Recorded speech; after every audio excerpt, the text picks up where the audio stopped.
उस मसले में आप इज्तिमाई तौर पर उनके साथ रहो।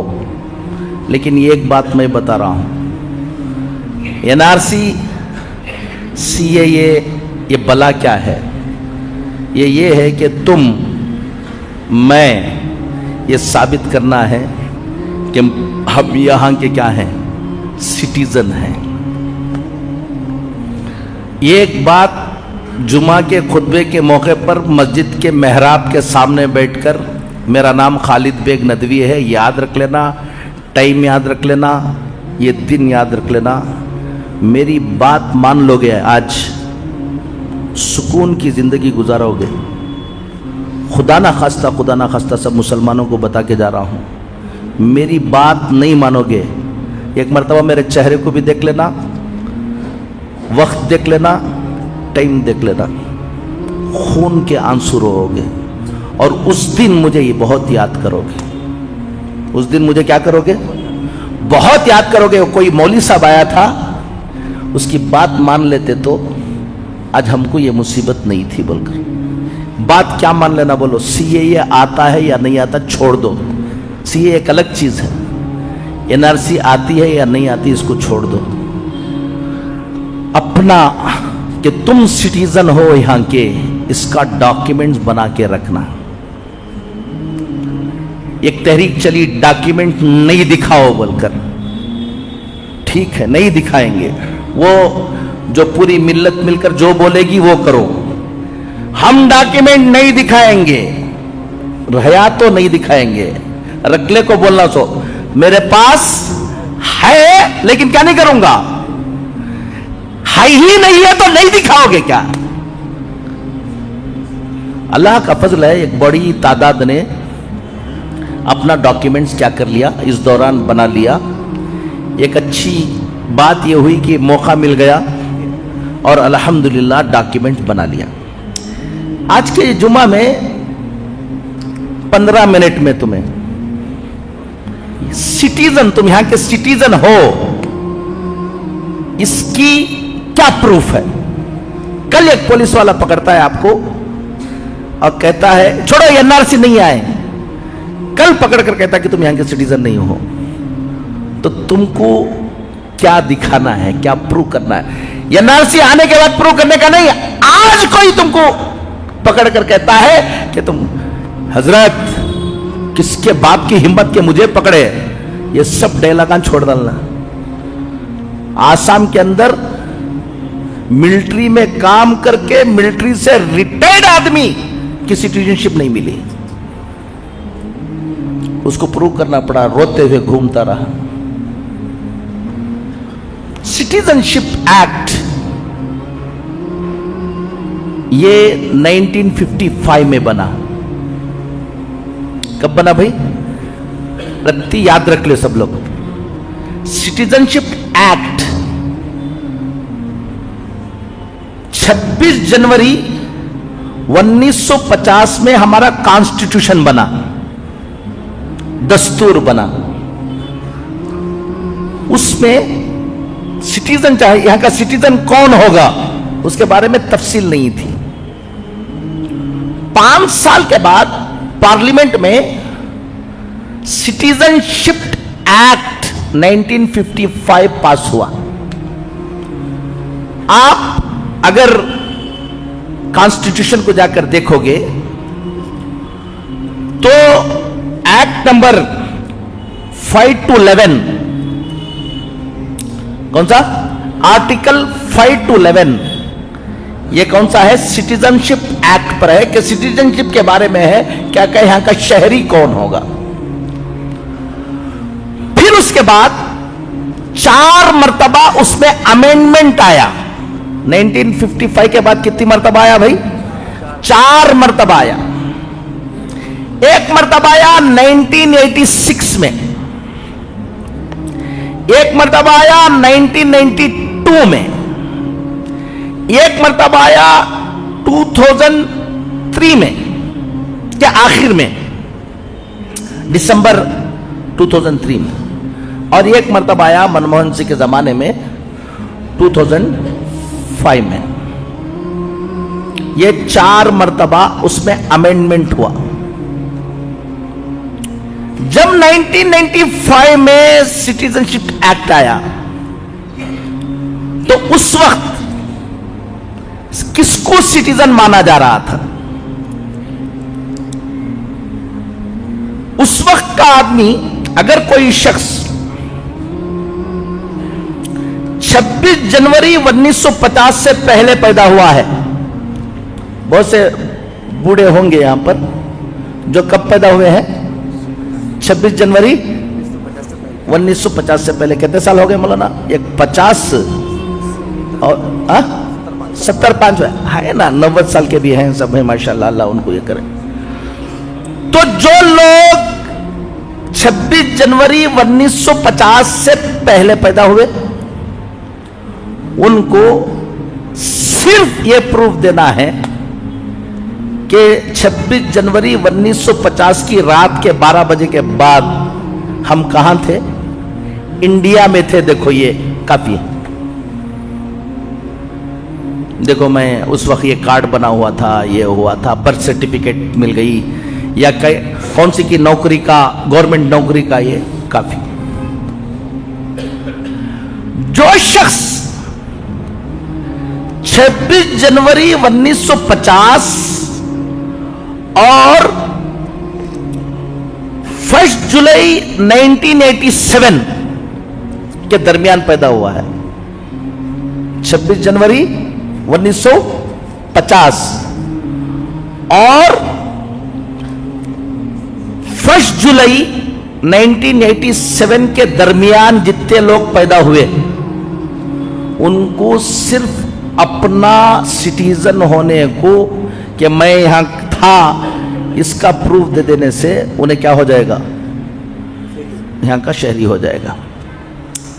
क्लियर? प्रूफ क्या देना है बाद में बताऊंगा। जो बच्चा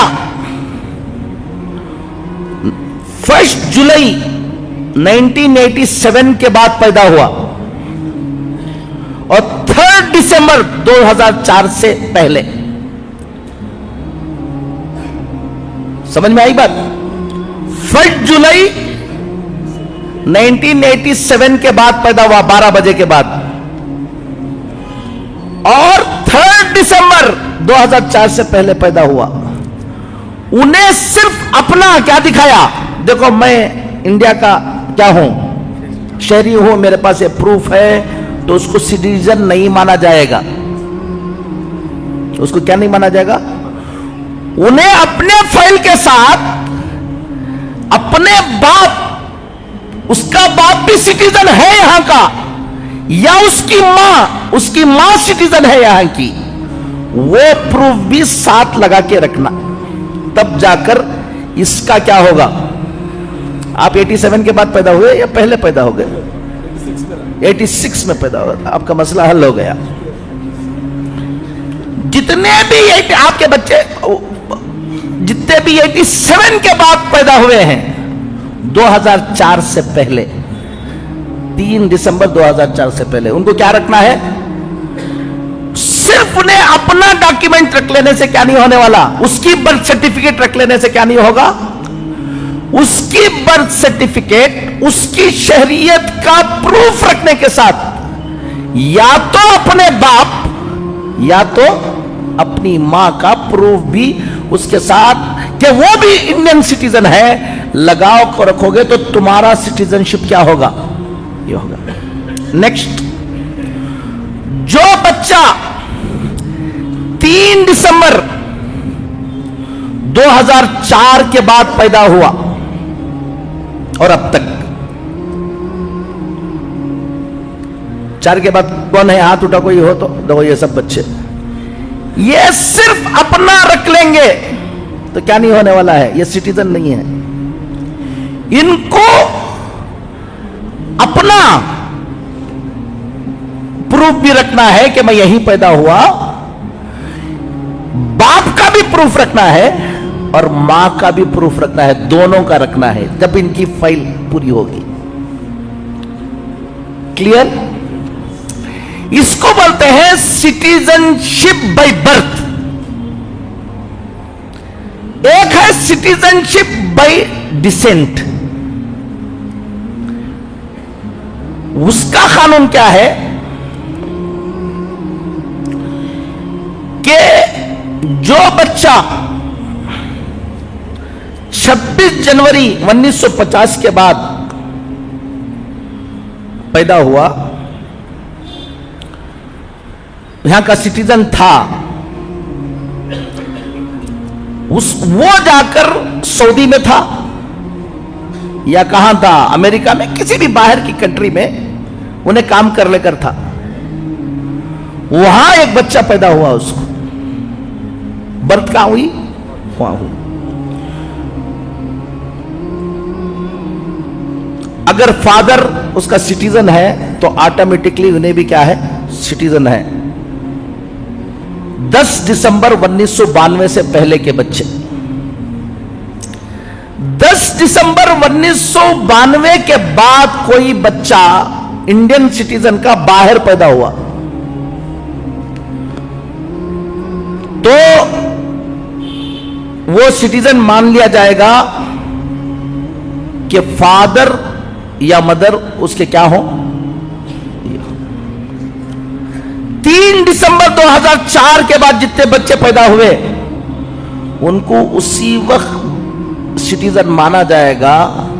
वहां सऊदी में पैदा हुआ, 1 साल के अंदर उस बच्चे के बारे में जाकर इंडियन डिप्लोमेटिक मिशन के अंदर उसका वहां पर क्या कराना, आप रजिस्ट्रेशन कराना। अगर रजिस्ट्रेशन करा के रहे तो वो बच्चा यहां का सिटीजन होगा, अगर रजिस्ट्रेशन नहीं करा के रहे तो आप तो क्या रहेंगे, इंडियन रहेंगे, वो बच्चा क्या नहीं रहेगा, इंडियन नहीं रहेगा। एक है सिटीजनशिप, इसको मैं छोड़ देता हूं आगे की। एक है सिटीजनशिप बाय रजिस्ट्रेशन, ये जो यहाँ के पहले से यहाँ पैदा नहीं हुए थे, फॉरेनर थे, इंडियन ओरिजिन के थे, उन्होंने दोबारा क्या लेना चाहते हैं, यहाँ पर सिटीजनशिप लेना चाहते हैं, उनके लिए सिटीजनशिप बाय रजिस्ट्रेशन, ये जो सीए आया है ना, उन्हीं के लिए आया है। उसमें सीएए में आया है कि अगर सिटीजनशिप नेचुरलाइजेशन, एक सिटीजनशिप रजिस्ट्रेशन, इसके लिए सीएए आया है। उसके अंदर यह है कि अगर अफगानिस्तान, पाकिस्तान, बांग्लादेश, इसके कोई भी आदमी आकर यहाँ रजिस्ट्रेशन लेना चाहता है, पहले से 10 साल या 12 साल का शरायत है, वो सिख होगा, जैन होगा, बुद्धिस्ट होगा और हिंदू होगा, तो उसको हम क्या दे देंगे, सिटीजनशिप दे देंगे। मुसलमान होगा तो क्या नहीं करेंगे, नहीं देंगे। यही सीएए है। मैं आपको यह सीएए इस वक्त थोड़ा सा पेचीदा है, जल्दी खत्म करना है इसको, इसमें आता हूं। अब आपको करना क्या है, आसाम में हुआ क्या मसला सुन लो, बोलता हूं। आसाम में डॉक्यूमेंट सबके पास था, कुछ लोगों ने घमंड किया यही, अरे सालों से हम यहां हैं, कौन हम ना, ये सब दुनिया में होता क्या बोलकर बाद में रोते हुए घूमे। लेकिन एक बड़ी तादाद के साथ क्या हुआ, जो नाम की स्पेलिंग है, एक डॉक्यूमेंट में एक स्पेलिंग थी, एक डॉक्यूमेंट में एक स्पेलिंग थी, यही स्पेलिंग वालों की तादाद 10 लाख की थी। समझ लो आप, हमारा हाल यह है कि हमारे डॉक्यूमेंट बहुत खराब हैं इस मसले। गौर से सुन लो, ये आ रहा, इसलिए बोला मुझे बहुत याद करोगे बोलकर। तुम्हारी प्रॉपर्टी है, खरीदा है, उस प्रॉपर्टी के अंदर तुम्हारे नाम की स्पेलिंग दूसरी है और तुम्हारे जो सिटीजनशिप के लिए जो तुम्हारे पास क्या है, पेपर है, आधार कार्ड, पासपोर्ट, इसके अंदर स्पेलिंग क्या है, दूसरी है। तो गौर से सुन लो, वो प्रॉपर्टी तुम्हारी नहीं है। गौर से सुन लो कि वो प्रॉपर्टी क्या नहीं है, तुम्हारी नहीं है। रजिस्ट्रेशन करने जाओगे तो रजिस्ट्रेशन नहीं होगी, फिर वो प्रॉपर्टी चली जाएगी हुकूमत को। क्या बोला ना, आपको इसके सामने क्या मेंबर के सामने ऐसा ऐसा छोड़ रही तुम अगर को बोले तो खून के आंसू रहोगे। मैं इसका माहिर हूं, ये भी बता रहा हूं। मैं जजेस के साथ, हाई कोर्ट जजेस के साथ, सुप्रीम कोर्ट जजेस के साथ बैठकर यह कानून पढ़ा हुआ हूं। सबसे पहला काम, कमाओगे क्या, ये करोगे क्या, वो सब बाद में करो। आज मैं बोल कर जा रहा हूं, आइंदा जुमा तक सीधा जाकर अपने घर के सब के डॉक्यूमेंट निकालो, स्पेलिंग देख लो। अभी भी टाइम अल्लाह ने दिया है। जब लागू होकर अब जहां 1000 रुपए में 2000 रुपए में तुम्हारा क्या बन जाएगा, डॉक्यूमेंट बन जाएगा। नहीं करा लोगे तो आसाम के अंदर एक डॉक्यूमेंट बनाने 5-5 लाख 10-10 लाख रुपए ऑफर किया, नहीं हो पाया। सिटीजनशिप के लिए सबसे ऑथेंटिक डॉक्यूमेंट वो बर्थ सर्टिफिकेट है, याद रख लो। क्या रखे? Birth certificate. अब मेरा बर्थ सर्टिफिकेट नहीं था, मेरा खुद अपना, सबको बोल रहा हूं मैं, मेरा बर्थ सर्टिफिकेट नहीं था। मेरे पास पासपोर्ट, आधार कार्ड, इलेक्शन आईडी कार्ड सारा है, लेकिन क्या नहीं था? बर्थ सर्टिफिकेट नहीं था तो भी सिटीजनशिप के लिए डॉक्यूमेंट क्या हो जाएगा, दूसरा भी हो जाएगा। लेकिन सबसे ऑथेंटिक डॉक्यूमेंट कौन सा है? बर्थ सर्टिफिकेट है। मेरा नहीं बना था। मैंने हजारों लोगों को बताया कि बर्थ सर्टिफिकेट आज 90 साल के बूढ़े का भी क्या हो जाएगा, बन जाएगा। बहुत आसान काम है। मैंने एक लायर को पकड़ा और उसको काम दिया, और वो जाकर कोर्ट में केस डालेगा, अपील करेगा कि मेरा क्या नहीं है, बर्थ सर्टिफिकेट नहीं है। उसके लिए म्युनिसिपैलिटी में जहां पर रजिस्ट्रेशन होता है वहां से एक एक्नॉलेजमेंट लेना है कि तुम्हारा नाम यहां क्या नहीं है बोलकर। उसके बाद वहां पर जाना है, एक इंक्वायरी आती है। इंक्वायरी आने के बाद जज के पास जाना होता है। ये 3 से 4 महीने आपको भागना नहीं है, वो लायर कर लेगा। आखिर में एक विटनेस होगा, 2 विटनेस को लेंगे, आपका बर्थ सर्टिफिकेट, मेरा बर्थ सर्टिफिकेट अभी बन गया अल्हम्दुलिल्लाह। मैंने अपने बर्थ सर्टिफिकेट को सामने रखकर सारे के सारे पेपर्स एक स्पेलिंग के बनाए। मैंने मेरा पेपर अब इनके लिए, इनके अम्मी के डॉक्यूमेंट्स में जो एक स्पेलिंग है, इनके पेपर में यही स्पेलिंग रहना। इनके अब्बा के डॉक्यूमेंट्स में जो स्पेलिंग है वही स्पेलिंग किसके रहना, इनके रहना। फिर उसके बाद प्रॉपर्टी को तुम मैच करना, तो उस प्रॉपर्टी को तुम्हारे स्पेलिंग ठीक नहीं है तो तित पोटी करा लेना, नहीं तो डॉक्यूमेंट्स में क्या प्रॉपर्टी के मुताबिक क्या बना लेना तुम्हें, ये करना। एक काम तो ये कर लेना। अब अपना मोहल्ले के जिम्मेदारों को मैं ये कहता हूं, हम लोगों ने लाखों लोगों के डॉक्यूमेंट बनाए अल्हम्दुलिल्लाह पूरे मुल्क में। जब हम लोग बना रहे थे कुछ लोगों ने ऐलान कर दिया डॉक्यूमेंट नहीं दिखाएंगे। अरे भाई नहीं दिखाओ भाई, मैं भी नहीं दिखाऊंगा, लेकिन बना को तो रख लेना है। तो डॉक्यूमेंट्स बनाओ। डॉक्यूमेंट बनाने की मस्जिदों के अंदर एक निजाम बनाओ।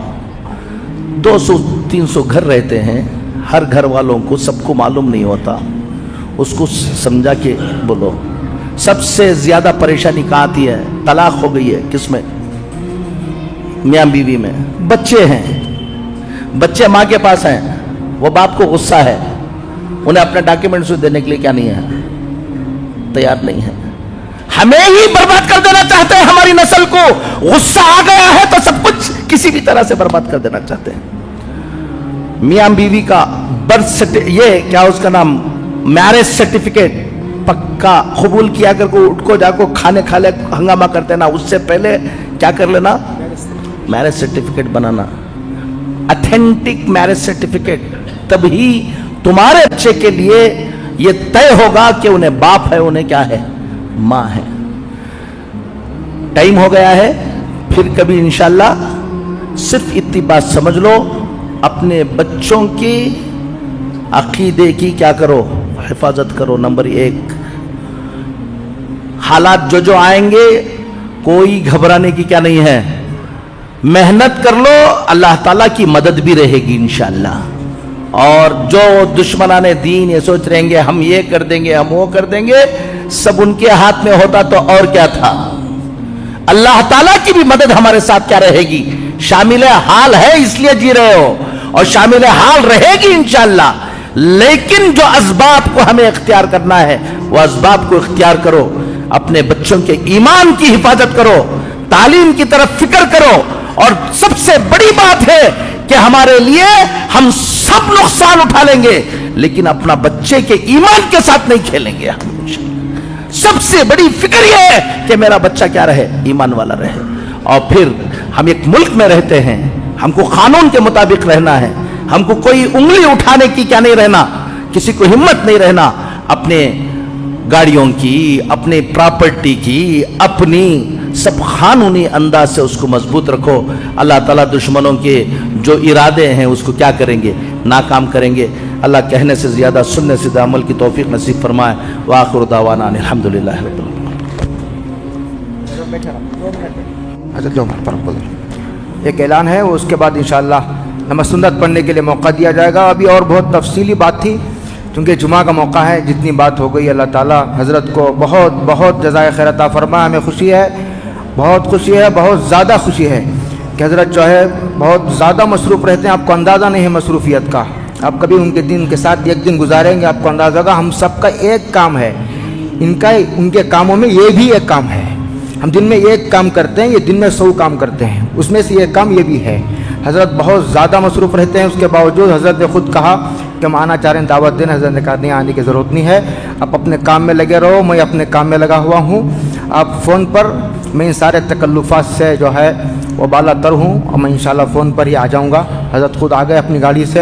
अल्लाह ताला बहुत बहुत जज़ाए खैर अता फ़रमाए और हज़रत के साए को अल्लाह आफ़ियत के साथ देर तक हमारे सरों पर कायम रख कर इस्तेफ़ादे की हमें तौफ़ीक़ अता फ़रमाए। 2024 के इलेक्शन की तैयारी हमें क्या करना है, कैसे करना है, मैदानी सतह पर क्या करना है। जैसे हमारे माशाल्लाह इज्तिमा शहर में भी और पूरे सूबे में तय हैं और चल रहे हैं कई माह से। अल्लाह ताला उनको मुबारक फ़रमाए, अल्लाह कबूलियत की शान से अल्लाह माला माल फ़रमाए और मुफीद फ़रमाए। इस तरह हमारा नारा है दावत व तबलीग का, हर घर हर फ़र्द। 2024 के इलेक्शन में भी जैसे हमने रियासत के इलेक्शन में काम किया, इसी तरह हर घर हर फ़र्द तक पहुँच गए।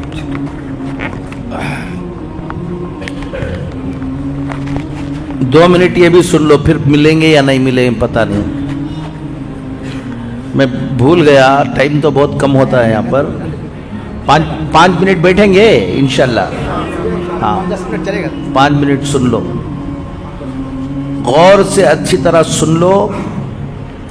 इलेक्शन में वोट डालना दूसरी कौमों के लिए अपने कैंडिडेट को जिताने के लिए है। मुसलमान को इलेक्शन में वोट डालना यहाँ पर हमारी ज़िंदगी के सेव करने के लिए, याद रखना। अगर आप इलेक्शन में वोट नहीं डालोगे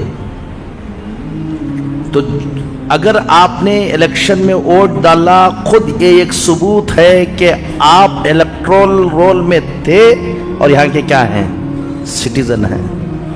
दूसरी कौमों को अपनी हुकूमत बनाने के लिए इलेक्शन के में क्या डालना है, और हमें वोट जो डालना है वो सिर्फ हुकूमत को सोचकर नहीं डालना है, अपनी जिंदगी के लिए डालना है कि हमको यह साबित करना है कि हम कहाँ के हैं, यहाँ के। ये जो काम हम लोग करते रहते हैं कि कौन की जीतता, हमें वोट डाल को क्या करना। कॉन्स्टिट्यूशन ऑफ इंडिया जो अभी इलेक्शन आ रहा है, ये भी एक बात सुन लो मुझे याद रखने की। अगर इस इलेक्शन के अंदर फुस्ताई ताकतें नहीं हारेंगी, उसके बाद जो मुसीबतें इस मुल्क में आने वाली हैं उसका आप तसव्वुर भी नहीं कर सकते। दूसरी कौमों के लिए अपनी हुकूमतें बनाने के लिए है, हमारे लिए ये जो आने वाला इलेक्शन है वो इलेक्शन अपने वजूद को बाकी रखने के लिए है, याद रख लेना। एक बात होगी, इलेक्शन में कौन किस पार्टी में है, क्या है, ऐसा हंगामा पूरी जिंदगी, क्या है उसका नाम, ऐसा लीडरों के चक्कर में ऐसा पड़ो कि जिसकी वजह से तुम ही खत्म हो जाओ, ऐसे काम ना करो। कौन किस पार्टी में है, कहाँ है, वो सब रहो, उससे हम लोगों को कोई क्या नहीं है, ताल्लुक नहीं है।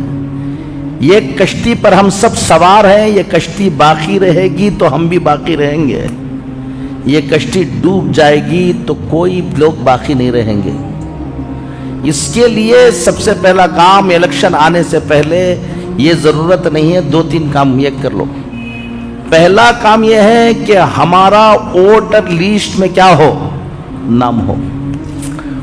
नाम वोटर लिस्ट में एनरोलमेंट का वक्त क्या हो गया, अभी हो गया, तो परेशान होने की जरूरत नहीं है।